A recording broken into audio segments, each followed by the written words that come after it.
అండి ప్రజలందరికీ విజ్ఞప్తి.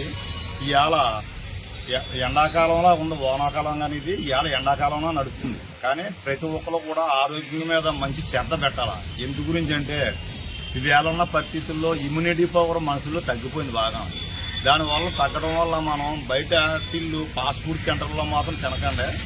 ఒక జామికాయ కానీ, ఒక నేరేడు పండు కానీ, ఒక కొబ్బరి వాటర్ కానీ తీసుకోవడం వల్ల ఇమ్యూనిటీ పవర్ చాలా బాగుంటుంది. మనం ఎక్కడికి వెళ్ళినా తీసుకొచ్చిన జాగ్రత్తలు ఏంటంటే సాయంత్రం కూడా సబ్జా గింజలు నానబెట్టుకుని ప్రతి ఒక్కడో కూడా ఒక గ్లాస్ తీసుకోవడం వల్ల చాలా గొప్పగా ఉంటుంది. మీరు వెళ్ళి ప్రదేశాల్లో కూడా మనం పని అయిపోవాలని మిట్ట మధ్యాహ్నం మీరు ఎండలో విడిపోయి కొట్టుకోవడం వల్ల ఏముందంటే ఒకప్పుడు రోజుల్లో ఇమ్యూనిటీ పవర్ ప్రతి ఒక్కరికి ఉండేది. ఇవాళ ఇమ్యూనిటీ పవర్ ఉన్నదే చిన్న కూడలు వయసులో ఉన్న వాళ్ళు కూడా ఇమ్యూనిటీ పవర్ లేదు. ఇవాళ వయసులో ఉన్న వాళ్ళతో పోలిస్తే ముసలోళ్ళకి గట్టిగా ఉన్నారు. ఎందుకంటే అప్పుడు వాళ్ళు తిన్న తిల్లు అలాంటి రాగి జావ అవ్వచ్చు, గంటు కుడుగులు అవ్వచ్చు, ఈ రాగి జావ అవ్వచ్చు, పాత బియ్యం అవ్వచ్చు. మా చిన్నప్పుడు ఏజెన్సీలో ఎదురు బియ్యం కూడా తెచ్చుకుని తిన్న మనుషులు కూడా మేము చూసాం. ఎందుకు చూసామంటే వాళ్ళు ఆ ఎదురు భూమిలో ఉన్న ఎన్నో పోషకాలు ఉన్నాయన్న సంగతి వాళ్ళకి తెలిసి తప్ప ఇప్పుడు వాళ్ళు ఎవరికి తెలియదు. సాయంత్రం అవ్వబోతుకి బయటికి వెళ్ళి రెడీగా జాయింట్ ఉందా, చికెన్ ఉందా, మెత్తగా దిగిపోతుందా అన్న కాన్సెప్ట్ చూసుకుంటున్నారు తప్ప ఆకలి తీర్చుకుంటున్నారు తప్ప ఆ దాంట్లో చికెన్లో ఎంత మనకి ఇబ్బందులు ఎదురవుతున్నాయి. ఇవాళ తాగి నీరు ఫిల్టర్ వాటర్ తాగేస్తున్నారు అనుకున్నారు బయట. ఆ ఫిల్టర్ వాటర్లో మన దుమ్ములు చాలా విపరీతంగా చిన్నపిల్లలు కూడా బాధపడుతున్నాయి. అలాగనే తినొద్దని కాదు, తాగొద్దని కాదు, తప్పనిసరి వచ్చినప్పుడు మీరు అది తీసుకోవాలి. ఎందుకంటే మరి ప్రాణం పోయే టైంలో ఏదో రకంగా రక్షించుకోవాలి కదా. అది తాత్కాలికంగా మినరల్ వాటర్ తాగొచ్చు, చికెన్ తినొచ్చు.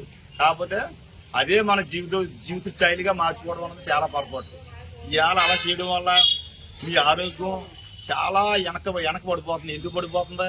మీరు ప్రవర్తన సాయంత్రం ఆవిడ బయటకు వెళ్ళి లక్ తీసుకున్నాం కదా, ఆల్కహాల్ తీసుకోవడం, ఈ స్మోకింగ్, ఈ డ్రింకింగ్ ఇలాంటి చేయడం వల్ల మీకు ఇది అవుతుంది. అవి తీసుకోకపోతే మీరు చచ్చిపోవడం ఏముండదు. మీరు ప్రవర్తన, మీరు అలవాట్లు మార్చుకోవడం వల్ల ఏముందంటే మీ వెనకాల ఇద్దరు ఆడపిల్లలు ఉండొచ్చు, ఇద్దరు మగవాళ్ళు ఉండొచ్చు, మీ వెనకాల భార్య ఉంటుంది, మీ మీద వెనకాల ఆధారపడుతుంది ఆ కుటుంబం అంతా. భార్యాభర్తలు రోడ్డు మీద వెళ్తుంటే ఆడ మనిషిని ఎందుకు ఎడం పక్కన పెడతారో, బాడీలో ఎడం భాగంలో ఇక్కడ గుండు ఉంటుంది, గుండుకు సపోర్ట్గా భార్య సపోర్ట్గా ఉంటుందని ఆ భార్యను పెడతారు. మరి ఆ భార్య మనం ఇళ్ళని తిద్దాలంటే ముందు మన ఆరోగ్యం ఉండాలి కదా. మన ఆరోగ్యం ఉండి ఆవిడకి భరోసాగా నిలబడినప్పుడే ఆ గుండుకి ఆవిడ బలమైన కారణంగా ఒక శక్తిగా మన గుండు ఎడం పక్కన ఆవిడ నిలబడి ఉంటుంది. ఆవిడ నిలబడి ఉన్నప్పుడు మన సంసారం వ్యవహారాలు అన్నీ కూడా చక్కగా సాగుతాయి. మన సెంచున్న వాళ్ళ దగ్గర కానీ, మన ఇరుగు పొరుగు వాళ్ళ దగ్గర కానీ మనకు రకమైన గౌరవం పెరుగుతుంది.